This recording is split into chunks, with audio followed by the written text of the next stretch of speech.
আসসালামু আলাইকুম রহমতুল্লাহি বারকাতুহ। আমাদের বাংলাদেশের আমাদের এক শ্রেণীর আলেম তারা আবু হানিফা রাহিমাহুল্লাহকে খুবই তুচ্ছ তাচ্ছিল্য করেন। তো আবু হানিফা রাহিমাহুল্লাহকে তুচ্ছ তাচ্ছিল্য করার তাদের অনেক যুক্তি আছে, কিন্তু তিনি যে কত বড় জ্ঞানের অধিকারী সেটা তারা মানতেই চায় না।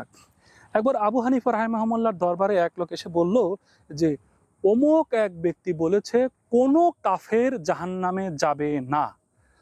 এটা আসলে খুব জটিল কথা। কোরআন বলছে কাফেররা জাহান্নামে যাবে, হাদিস বলছে কাফেররা জাহান্নামে যাবে। তো এটার ব্যাখ্যা কি? তিনি বলছেন কোনো কাফের জাহান্নামে যাবে না। এমত অবস্থা আবু হানিফা রাহিমাহুল্লাহর সেই বৈঠকে তার অনেক ছাত্র ছিলেন। তখন আবু হানিফা রাহিমাহুল্লাহ তার ছাত্রদেরকে বললেন যে এটার ব্যাখ্যা কি? যিনি বলেছেন তিনি তো পুরোপুরি ভুল বলেছেন। কোনো কাফের জাহান্নামে যাবে না, এটা যদি কেউ বিশ্বাস করে তাহলে তো সেও কাফের।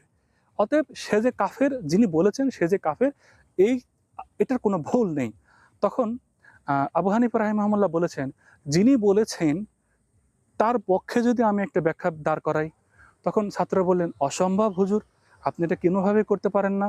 তখন আবু হানিফা রাহিমাহুল্লাহ বললেন, দেখো, যখন কোনো কাফেরকে জাহান্নামে পাঠানো হবে, জাহান্নামে ফেলে দেওয়া হবে, তখন কাফেররা সেই জাহান্নাম দেখে এতটাই ভয় পাবে, বলা চলে মৃত্যুর পরবর্তী ঘটনাগুলো থেকেই সেই কাফেররা এতটাই ভীত থাকবে যে তখন তার ভিতরে বিশ্বাস সৃষ্টি হবে, তার ভিতরে ঈমান চলে আসবে। কিন্তু মৃত্যুর পরের বিশ্বাস এবং ঈমান কোনো কাজে আসবে না।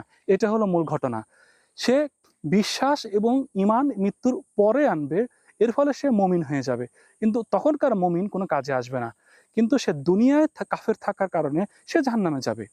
দুনিয়ায় কাফের থাকার কারণে সে জাহান্নামে যাবে, কিন্তু মৃত্যুর পরে সে ঠিকই বিশ্বাসী এবং মুমিন হয়ে যাবে।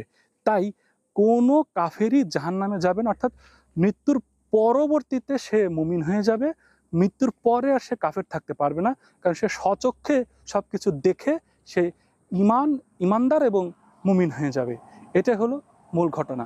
দেখুন, ইমাম আবু হানিফা রাহিমাহুল্লাহর বিচক্ষণতা, তার দৃষ্টিভঙ্গি কত উঁচু মানের এবং কত গভীর।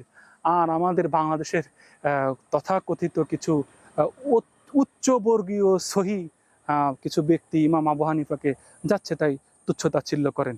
আমার মেসেজ ছিল যে কারো সম্পর্কে বিস্তারিত না জেনে কারো ব্যাপারে তুচ্ছ-তাচ্ছিল্য করা ঠিক হবে না।